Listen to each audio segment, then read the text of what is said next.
am now going to hand over to James Drever, who is BSBI's Data Support Officer. And he is responsible for maintaining our software, dealing with data requests, and that sort of thing, as well as hugely responsible behind our website, our newly launched wonderful BSBI website. And thank you, James, for coming this evening to deliver this for us. Very much appreciated. So over to you. Thank you very much, Chantel, and lovely to be here with you all. I'm going to share my screen as well. Just one second.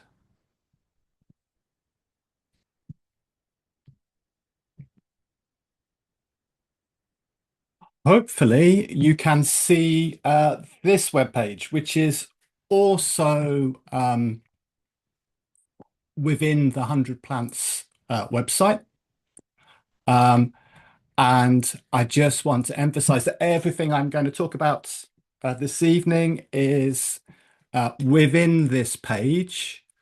So I'm going to use this as kind of my structure because I'm becoming quite elderly and I might forget what I'm going to say next. So it's quite useful, but hopefully it's also useful as a kind of something that you can take away from this evening as a reference. So I think Chantal's going to put a link to this page into the chat, but it's here within the 100 Plants website under recording guidance and iRecord. It's down here at the bottom, deciding what and where to record. And here we are. So what I'm going to do a couple of things. So I'm going to look at all the BSBI resources that are in the public domain so that everybody can access them. I'm going to look briefly at using iRecord to find records to help you decide what and where to record. And then I'm also going to look at the BSBI's distribution database, which gives a kind of a more sophisticated, slightly more complicated way of querying data. And I'll just do a quick introduction to using that. So that's what I'm going to cover.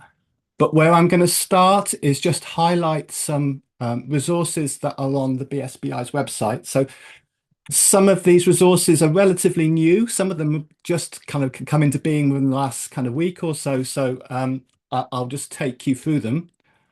We have a plants area on the new version of the BSBI site. And it's a kind of a plant encyclopedia. It's structured around plant families. It starts with a list of common families, and then it's got all the families, and you can kind of scroll, kind of navigate down, and have a good look around. But I want to highlight a couple of things. So we have plants to look out for in April, and this will keep kind of rolling through each new month. So you can just click in here, see all plants for April. You get a little kind of upfront selection of 3, but there's a full listing here of all the things that you might find anywhere within Britain and Ireland. So it's very kind of general. And you can click in to each plant and find more detailed information. And we'll look in a moment at what information you can find from here.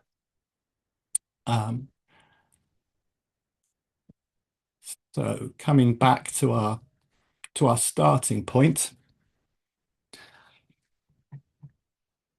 So what we're going to do is we're going to have a look at focusing on one particular plant to have a look for to see where we might find it. So what we're going to do is we're going to choose 3 relatively common plants, and we're going to start with shepherd's purse. And these are the pages on the BSBI site, so I'm just going to go straight into them from here. So there it is within its family.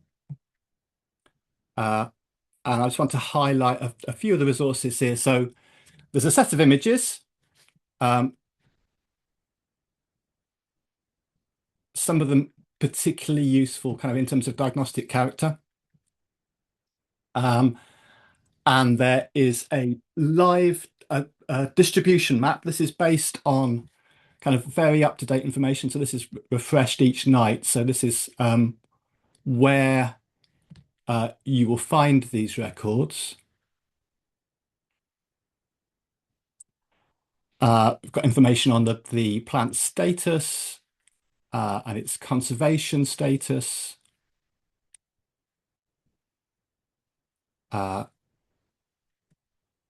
We've also got within this links to plant cribs. So if we just follow this link here, this will go to a plant crib.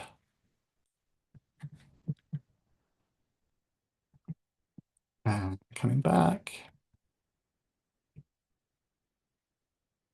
There are also often identification guides that relate to the particular plant or to the group within which it is. So there's a lot of kind of contextual information here. And it's all kind of centered around the plants pages. So you can get to all of these kind of related things. And I just want to highlight also that you can go to the Plant Atlas website to find out more information about the plant itself. If we click through, then we go to the Plant Atlas page that relates to it. So this is the Plant Atlas website is giving us a kind of a fixed view of where things were at 2020. So it's not live data, it's very much kind of fixed in a moment in time, part of a huge survey. And the Plant Atlas website, if you haven't already found it, is a kind of huge resource in terms of finding out more information about plants and their distribution.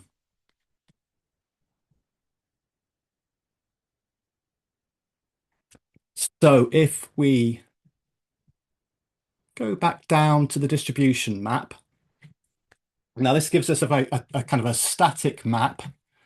What we can also do is we can click this little button here and open a zoomable distribution map. So I'm just going to go ahead and do that. And this opens up the map within our distribution database, but the public access version of it. I'll just log out so that you can see that you can access it without a login to the DDB. And we can then zoom in.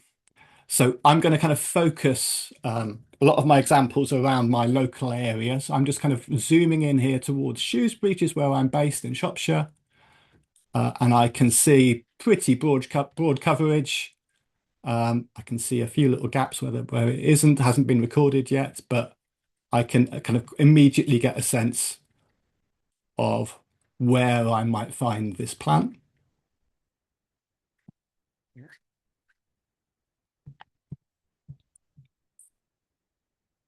So I'm going to close a few windows here. Go back to my starting point. So I can do a very similar thing here with white dead nettle. So I'm just going to click through. So if I was finding this, wanting to find this plant from scratch, I could either work down from the family, or I could just do a search. So if I go back here, back to the main page, I can do a search.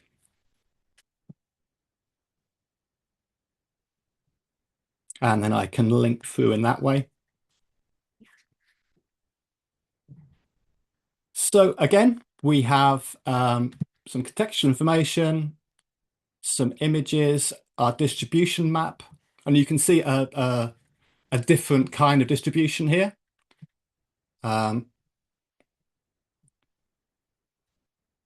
you can see reflecting the information in the trends appears to decline towards the margins of its range in Scotland, Wales, and Ireland. Uh, but again, we can click into the zoomable distribution map. And I'm going to again zoom into to Shropshire and to Shrewsbury, just get a sense of where I might find it locally. And you can see it's there's slightly more gaps here. Uh,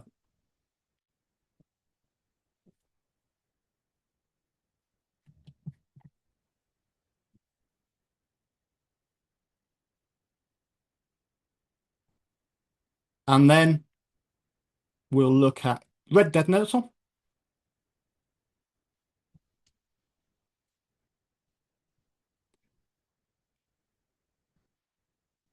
So in this case, we're going to have a look at the plant atlas.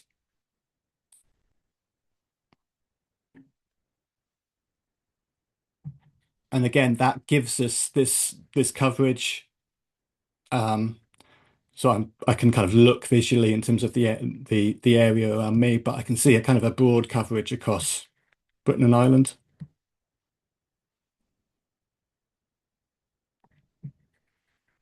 A decline in Scotland in recent decades.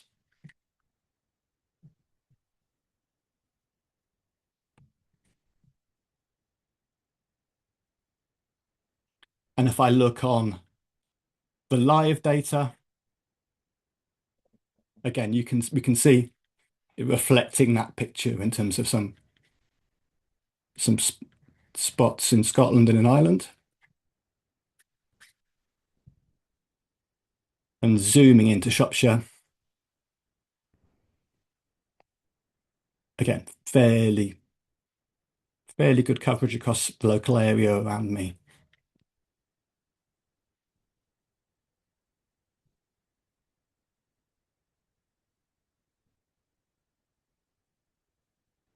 For a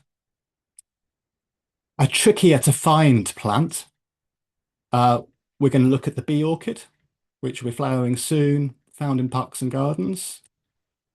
So if I click through here, got some really lovely images.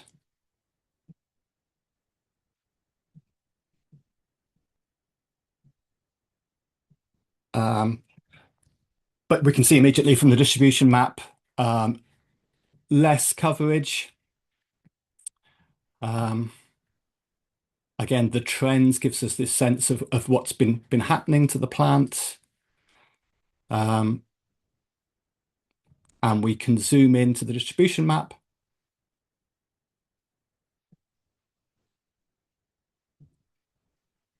And we can see, if I zoom into Shrewsbury, there have been some records locally. I can click here. I can see that within this tetrad, this 2 kilometer square, that there have been 5 records, and within the 10 kilometer square, there's been 7 records. So I can get a kind of an initial sense of how much this has been found in my local area. Much more records actually around Telford, so that's interesting.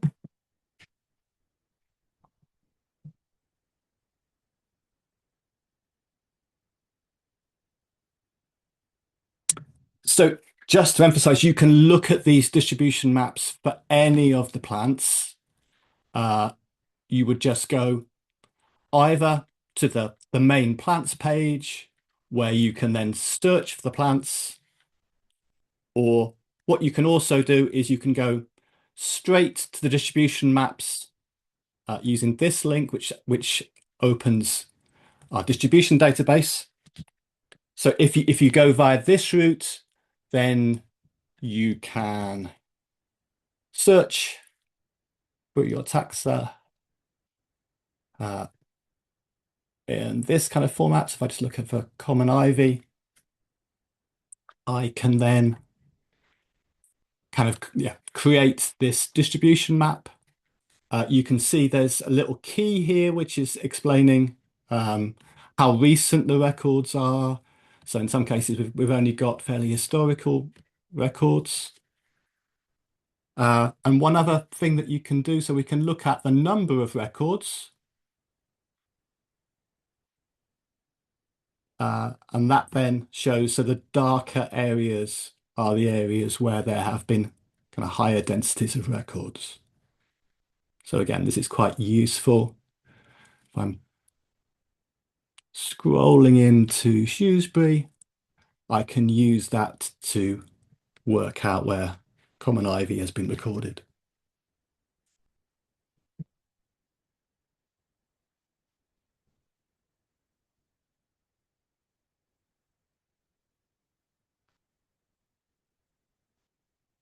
So that's a kind of a brief introduction to what to record or what resources you can draw on to help you have a look. It's a great idea to choose a particular plant, kind of focus down on it, see where it is, see where you would need to go, whether that's local or somewhere you might be going. So if we start to think about where to record, I just want to highlight there's kind of general guidance on where to record during your routine recording on our website in the sense of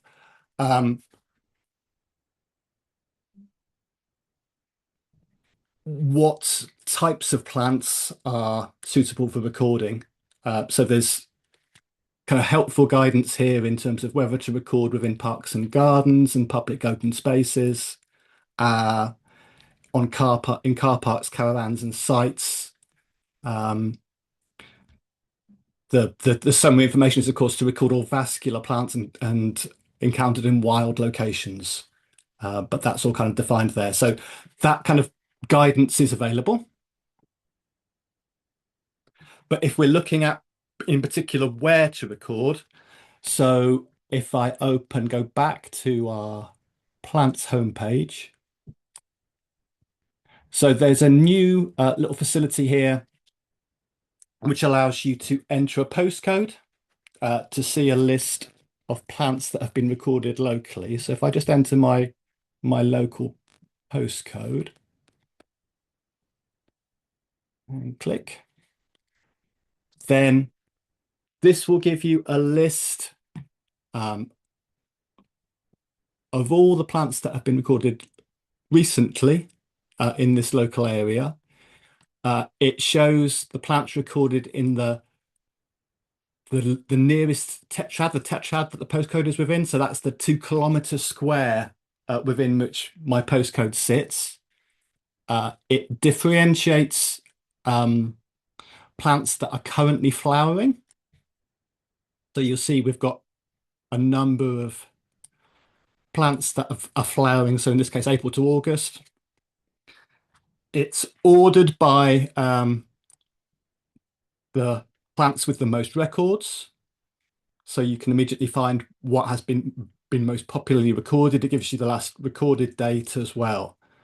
And it links through to the individual plant pages. So then you can waiting for the distribution map to load. Oh, it is. It's appeared. I'll choose a different one.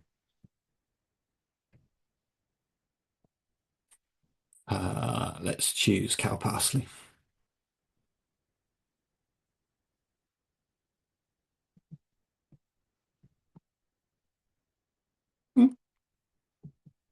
There they are, just being a bit slow.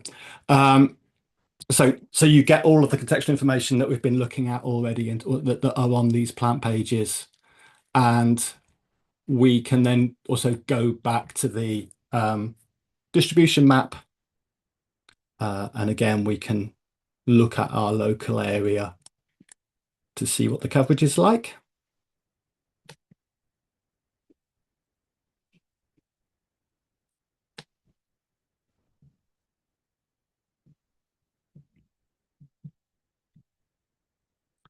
So the search page, to say it's shows the currently flowering plants first, but it also shows all of the records, uh, so you can check all of them, including ones that aren't currently flowering. And you can also download the list as a CSV file. That's a file that will open with any spreadsheet. So if I just click download, then you get a little spreadsheet file. And with all those plants on, and then what you can then do is just put a little tick next to each one as you find them, kind of work through them systematically if that's something that you'd like to do.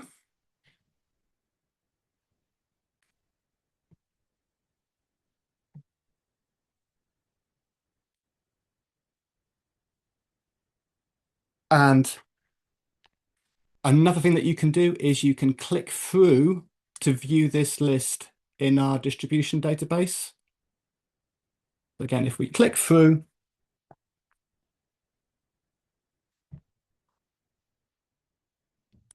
and show the taxa list, you get this more textual list. This contains the last recorded date and just remember what the two dates are. So italicized means that it was previously present in the grid square, but there isn't a recent record. So I think this is record since 2000, and this is records before 2000, if I've got that right. What you can do from here is you can also exclude taxa where there are, say, less than 10 records to give yourself a compressed list of the most popularly recorded ones.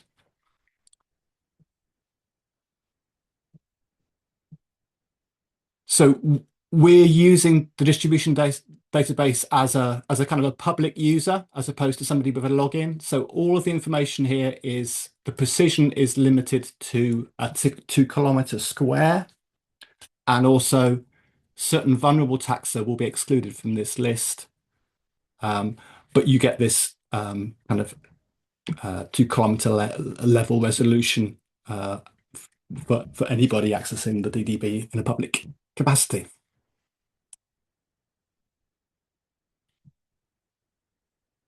The postcode, you can enter Irish or British postcodes. They will both work.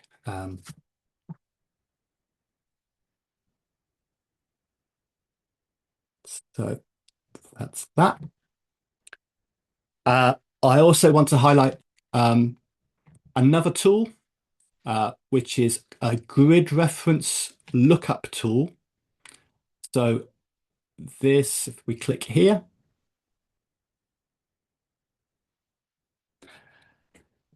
this is a way of finding the grid reference for the particular location you're interested in. So you may know the grid reference. If you don't know the grid reference, there's a tiny map icon here, the picker tool. If I click that, that will allow me to search by place name. So if I search, for example, for the very small area of woodland very near our house, it will then find the grid square within which it lies. So if I just scroll out a little bit, so there's the location. I can switch to use a satellite view.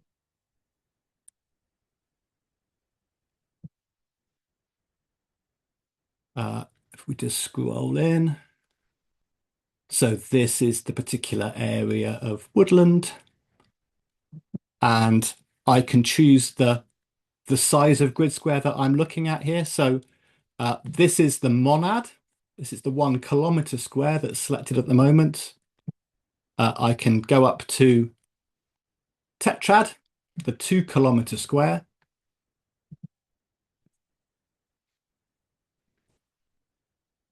Or hectad, which is the 10 kilometer square. Or I can go down to 100 meters or to 10 meters.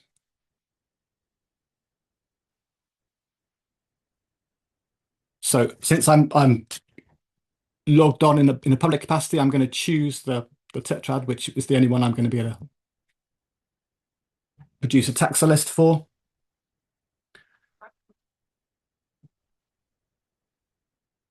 So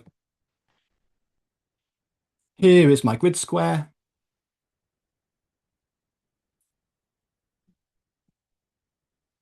And I can view the taxon list, which takes us back to the screen that you've already seen with that listing.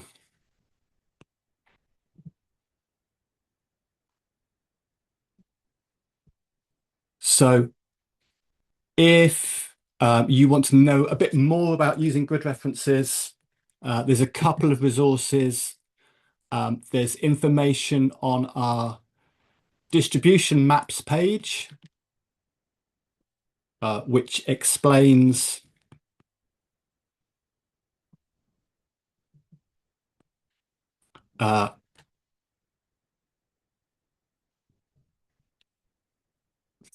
yeah, that's not quite the page I was hoping to find. Is it in maps and data?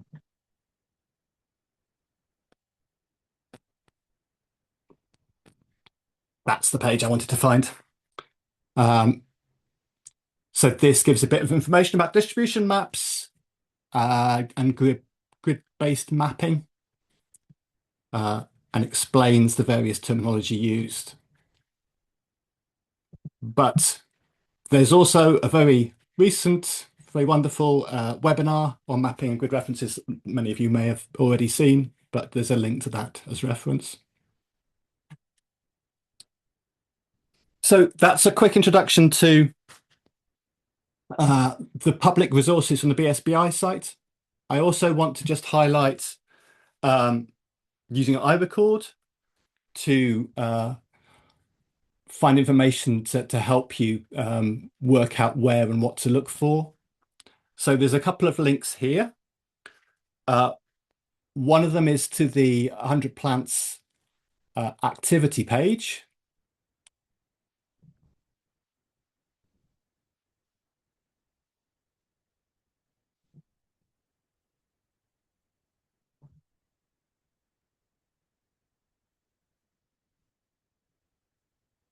So here's all of our lovely records. So these are obviously records that are related to the 100 plants activity. So this is a way of having a look at what others have found.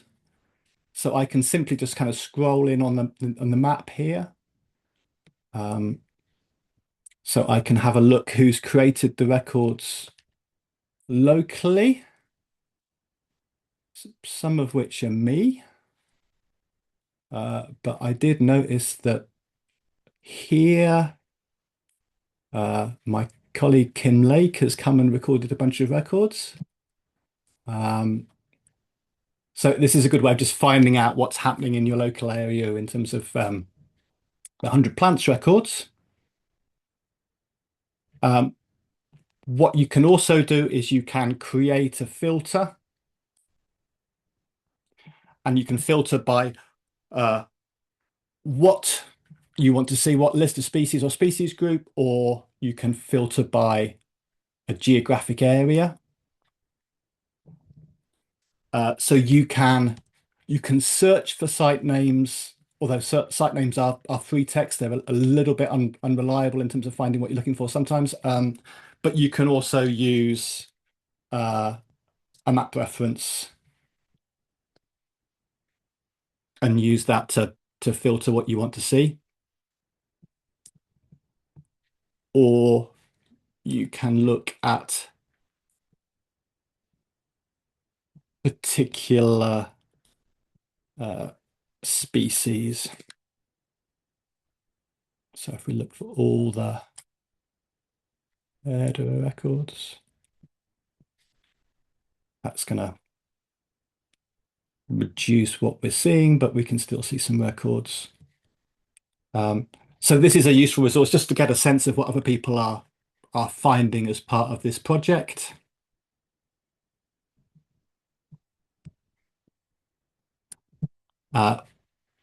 You can also look at the All Records page in iRecord, and this allows you to do the same thing, but for all records, regardless of whether they're part of the 100 Plants project. So we're suddenly going to find a lot more records here. May take a little bit of time to load.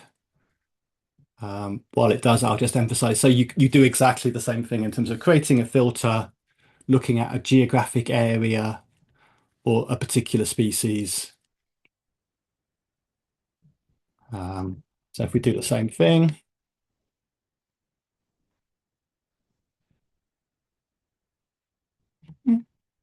there we go.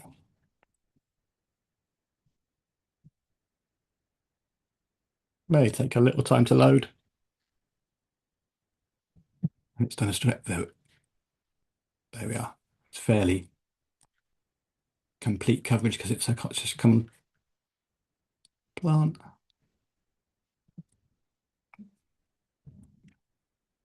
So that's there as another option in terms of searching for records. It is obviously going to find records only created using iRecord, but still a useful tool.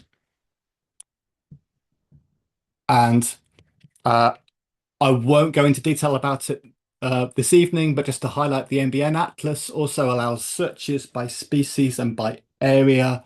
So again, it's a really useful tool in terms of seeing what is in a particular area and what's interesting to find. So I'll move now to using the BSBI's distribution database, and there's obviously public access to that data as I've shown already, but there was also online access to it formally. That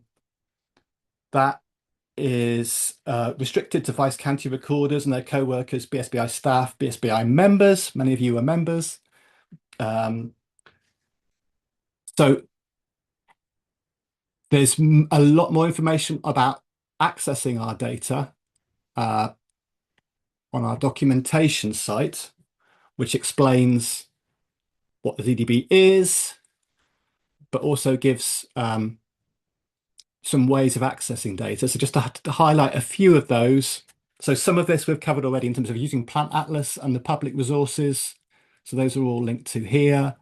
But just to emphasize, another great source of information is your local Vice County recorder, who might be happy to provide details on an area, particularly if you're providing records in return. And then there's also the ability to join the BSBI and get access to DDB through members access.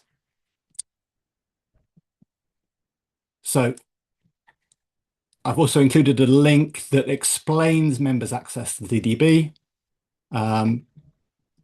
So there's a few kind of key kind of bits of information here. So members access has certain kind of limitations on the access that you have. Some records are blurred to protect sensitive sites and populations, and depending on the Vice County that you're within or searching within, there are different levels of precision of information returned. So this little map explains. So the areas in purple have got full precision. These other areas in green are monad level, and then there are Vice counties where you get tetrad level information. There's also, if this is something that you're interested in, then there's some next steps in terms of process for getting access to joining the BSBI and getting access. They're all there. And just to also kind of explain by way of context, the process by which, so the records that you're creating for 100 plants via iRecord, so the route by which they get to the DDB is that they go in to the DDB in a particular kind of special area, the Indicia workspace, where they are then checked by vice county recorders. So they don't kind of immediately get into the main DDB. And this verification process that happens can sometimes take a little while. Verification is kind of done by volunteers. They've got lots of demands on their time, so it may not be very unlikely to be instantaneous. The process by which data comes from iRecord into the DDB. So just kind of highlighting that, but that obviously doesn't mean that the records aren't kind of really important, because they are still stored securely and are still available for future research and mapping. There just may be a little kind of a period of waiting for them to be verified. So we'll look at a few little queries we're going to do on the DDB that can also kind of help to find particular records and highlight areas to look at. So if we, I'll just open up the DDB. And I'm going to log in. And I'm going to go to the search screen. So this is the kind of the main hub of the DDB. So what we're going to do first, we're just going to look at a list of records within a grid square. So I'm going to find the grid square that I want. So I'm going to do the same kind of search that I did earlier. I'm going to find my local wood. I'm going to look at the monad, the 1 kilometer square, and see what's within that. I'm going to use that. I'm just going to look at more recent records. So I'm going to look at all the records from 2020 onwards, and then I'm going to hit display results. See what we get. Right, so that's very quick. So what we're getting here is we're getting the detail of individual records. So we can see we've got 108 records. I can sort this by date, so I can see the most recent ones first. Oh, I've put just 2020. I really want to put from 2020 to get more records. That's better. So there's all the records. So some of them are mine. There's Peter Stroh, John Martin, the VCR. So you can see the detail of the records. So I'm just going to swap here. So I go on to the members preview level of access. So Shropshire provide records at full resolution. So what you will see will depend on which vice county you're in. So here I've got access to the full grid references. So I can look at the list, but I can also look at a zoomable map. So I'm going to zoom in.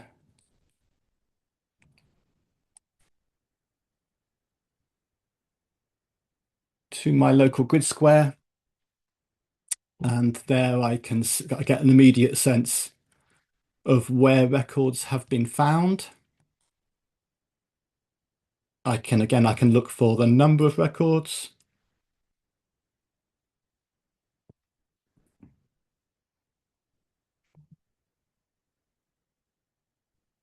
and I can come back up and I can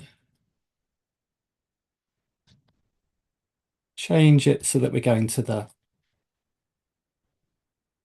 10 kilometer square. This may take a little bit more time to load.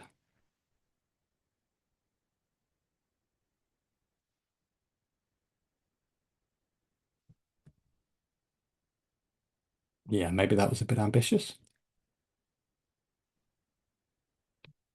Let's wait for that to load.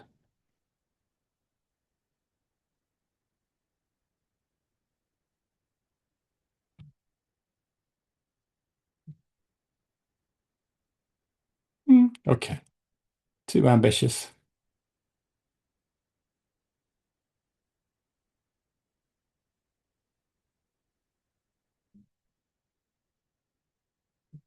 I'll just cancel that query. We'll take a little bit of time to bring those records up. Uh, so what I'll do instead, I'll just highlight another kind of facility in the DDB, which is it contains some geographical areas. So if I take a local example, we have an SSSI near us at the Stiperstones and Hollies. So I can search for that, and then I can look for records within that. So if I just display records, hopefully this will load a bit more quickly.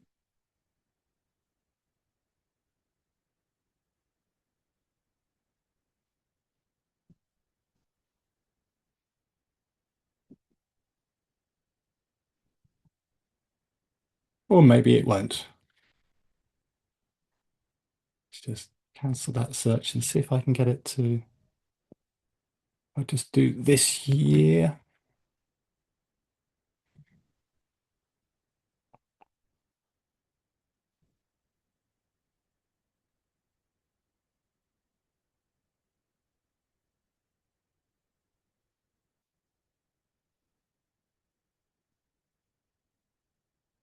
Mm. The DDB's on a bit of a go slow. There we go. We've got results. Fantastic. So these are the records that are found within this SSSI.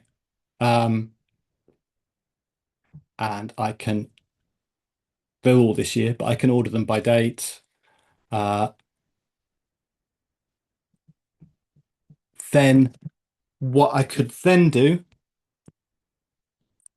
is select particular plants that are part of a conservation status. So, for example, I may not find any, but if I look for any nationally rare or scarce plants, see if that would work. No.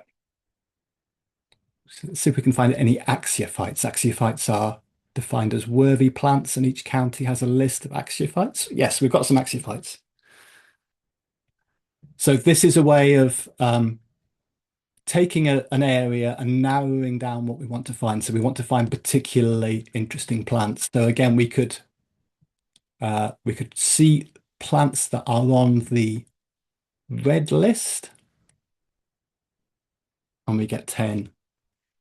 And you can see in this status column, you get some information about these different statuses. So we can begin to narrow down on a particular area on plants that might be of particular interest.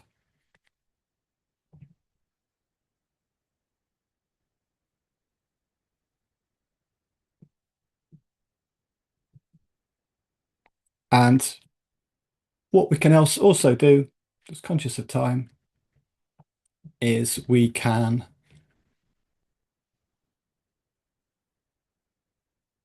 just clear the query.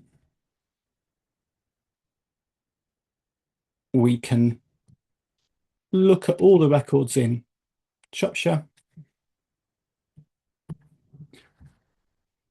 and we can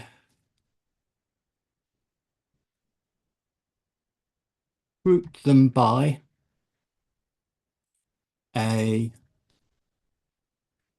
we'll go for tetrad. So we'll choose a particular type taxa. And if we do that,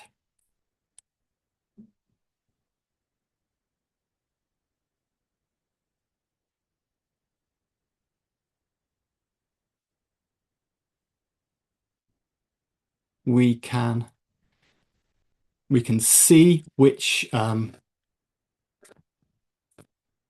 tetrad 2 kilometer squares have the most records of that kind. And we can look at a map that can help us to identify where there are particular densities of those plants. So that's just a very quick introduction to using the DDB. There's a couple of examples here where we're producing distribution maps that, again, just highlight particular areas to look at with a kind of satellite view so that you can understand your local area. So this is just a very quick introduction to the DDB, but I just want to emphasize on our documentation site, there's full guidance to using all the tools, how to do searches, example searches that include some of the examples we've looked at. So there's a lot of guidance there, and what I've done is really just kind of a very brief little journey through highlighting a few things. Also, just to emphasize, if as when you become more systematic in your recording, for example, if you're starting to look for plants within a particular monad or tetrad, and what you're doing becomes more like a formal survey, you may find the BSBI's recording app is a really useful tool, complementing iRecord. It's designed particularly for botanical recording and will help to structure surveys and highlight notable plants as you find them. So there's more information about the recording app on our website. Do take a look. Also information about using iRecord.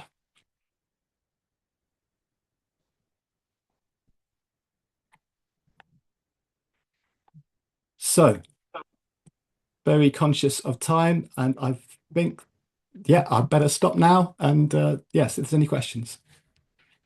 Great. Thank you very much, James. I've got a few questions that we can go through in a second, but I just wanted to quickly highlight, because you've been going through a lot of the ways you can go and search areas to see which plant species have been recorded there in the past, and all the resources available to do that, which is fantastic. I also just wanted to highlight with this wonderful tool that you've just created for us, where we can search for plants that are actually in our own patch. So if you're starting out and you're sort of brand new to the plants, and maybe you've been going out your front door and your doorstep and on your street, and you've been recording whatever you've seen, the common stuff that we all know, maybe you've recorded dandelion or white dead nettle, red dead nettle, and so forth. But you want to check whether there has been any records for one of your common plants that you've spotted somewhere nearby recently. So the tool that James was showing you, I'm just going to quickly share it again, where you can search for the plants in your postcode.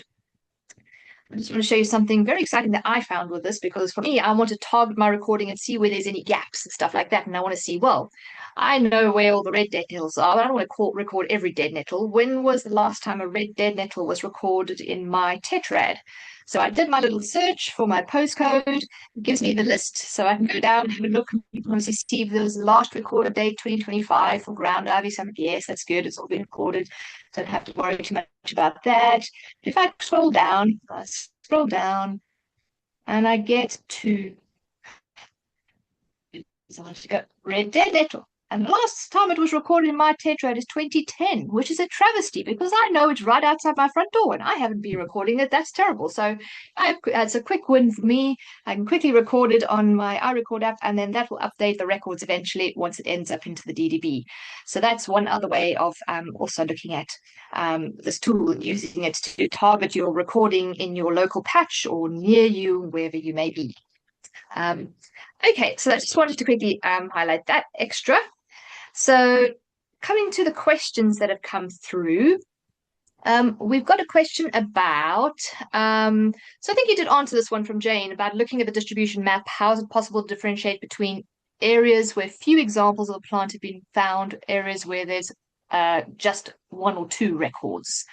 So mostly the DDB, you'd have to go drilling into there, wouldn't you, to be able to get that detail?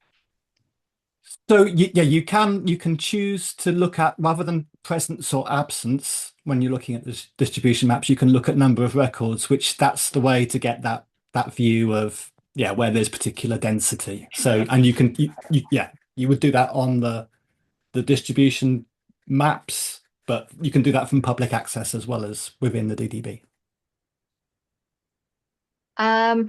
Sally had a question, which I'll also answer. This one is about recording abundance for plants. I think Sally put this one up right front, so it must be on the top of her mind about recording abundance. Recording abundance for plants is very tricky, and it very much depends on which species you're recording, how you're going to record it. Obviously, if it's an animal, you can say there were 20 fallow deer floating around there, but you're not going to want to be recounting every single plant or anything else like that necessarily, unless it's a particularly rare species or something that is, only one or two plants that you suddenly spotted. Usually for the common species, you're going to see lots of them. And the attribute for abundance, what you can do is you can just give an estimate of how common you think it is in your area or your defined area that you're looking at. So it could be frequent, it could be abundant, it could be relatively rare, and then you would select from the options on the iRecord form if that's what you're using to submit your record. What we can do is also, I think, we'll provide some links in the Padlet to the exact definitions of those abundance words, because they are quite sort of clear botanical definitions for them. But if you're starting out in the beginning, don't worry about counting individual plants in any shape or form. It's a bit of an estimate for abundance, unless it's a rare plant. Let's say it's bee orchid, and you've spotted 5 bee orchids in your garden. You can say 5. That's great. So yeah, that's the way to go for it. So Sally, hopefully we've gone some way of answering that question, but it's a bit of a tricky, complex topic, abundance in plants, and we will provide some more additional guidance on that too. Let's have a look. Phoenix has asked, are all the different kinds of protected areas searchable in the DDB? Local national nature reserves as well as SSSI, so sites of special scientific interest is the SSSI here. James? Yes, they are. I'm not sure there's full coverage of everything, but there's fairly comprehensive coverage of MMRs, SSIs. Yeah, there's a lot of geographic areas to search by. You can, if you search by areas rather than by occurrences in the DDB, you can actually kind of see the full list of everything that we have in the DDB. So that's a way of finding out what's there. But yeah, no, there's a lot. There's a lot of areas to search within. Yeah, it's an amazing resource. Okay. Another question from Phoenix is about the in-person walks. So he says that there isn't one yet in his area or their area, and is there a way for us to alert you? That's going to be tricky, Phoenix. I'm sorry. I think you're going to have to check the map on a regular basis to see what's coming up there, because, yeah, we've got 2,000 people on the 100 plants sort of list, and that would be quite a technical challenge for us to set up alerts for each individual, depending on your location and everything else like that. Unless, if you're a member, that might be easier, but I think, James, the technical requirements for that at this stage would be a bit tricky. So best advice, I think, is have a check of that web page and see if a walk appears in your area. We obviously can't promise. This is all volunteers who are going to be volunteering their time to put on these walks. We've done an appeal to our members to do it. So it'll be, hopefully, something will come up near you. But again, I'm not 100% promised at all. This was a nice to have extra. So hopefully Phoenix, there'll be one appearing. Keep an eye on the map. Okie dokie. Anybody else? Okay, so Martin's asked, can you also add to the pad the definitions of the plant stage? Flowering is obvious, but what is the difference between mature and vegetative, for example? Yeah, that's a good one. So I think we can definitely add some definitions there. So yeah, vegetative, I think, is mostly when it's not flowering. Mature, that's an interesting one. We can have a look at, that'll depend on the type of plant we're talking about. What other options come up in the iRecord form when you're submitting it? I'll have to check. There's a few other options, but we'll put a list together. Let's have a see. We'll have a see if we can do a quick record submission and see what it says.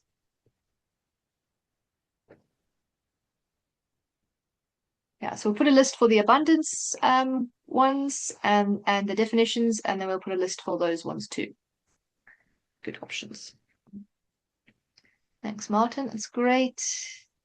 Okie dokie. And then I had a question. Oh, another one from Martin. I think this is a bit more of a technical question with your verifier in your area. You've said that they have verified your or moderated your record of a giant blackberry, saying that they had re-identified it as a subspecies actually of a giant blackberry. Okay, well that's nice. They've just gone to a higher sort of taxon level there. It doesn't mean your giant blackberry was wrong necessarily. Do you go back and correct it? I think in iRecord, if your verifier has indicated that it's the actual subspecies of it, they can correct it themselves, but depending on what they said in their comment. James, do you have any insight in what you think Martin should do here? Should he go back and correct his record? Yeah, so I'm not 100% of the sure of the process, but I know that my VCR has asked me to correct a record, so that's got on my list to do. So I haven't actually done it yet, but yeah, I believe that is the best route still to go back and amend. So if he said if he said this is what it actually is, then you could go back and amend that record to that, and that'll be ideal. They can actually modify your record themselves, but they're probably wanting you to do it because it's a good learning exercise, I suppose, in addition. So, so great. Do we have any other questions? I think. Let's have a look. Has anything come in? Thanks again. No, I think that's everything. And we've hit our 8:01 time limit. So once again, thank you very, very much, James, for that and all that wonderful resources and for that wonderful, wonderful tool. I love that tool, searching your postcode for the plant species that have been recorded there. I am out and about with my little spreadsheet now, and I'm ticking off and I'm saying, oh, this plant hasn't been recorded. I need to get it recorded ASAP because that's just a problem. So thank you very much for doing that. And thank you all for joining us. And we will hopefully see you next week at the next webinar, which is going to be delivered by a very amazing botanist and naturalist, actually. He does all species groups. And he's going to talk about how knowing your plants can then start getting you into being able to record all sorts of other species as well. And iRecord platform is actually quite an amazing platform, so you can record anything else in addition to plants, of course. So it's quite flexible in that route. So hopefully we'll see you next week. But otherwise, this recording of all the webinars are up on our YouTube channel. And we wish you a wonderful evening. Thanks for joining us. Thanks, everyone.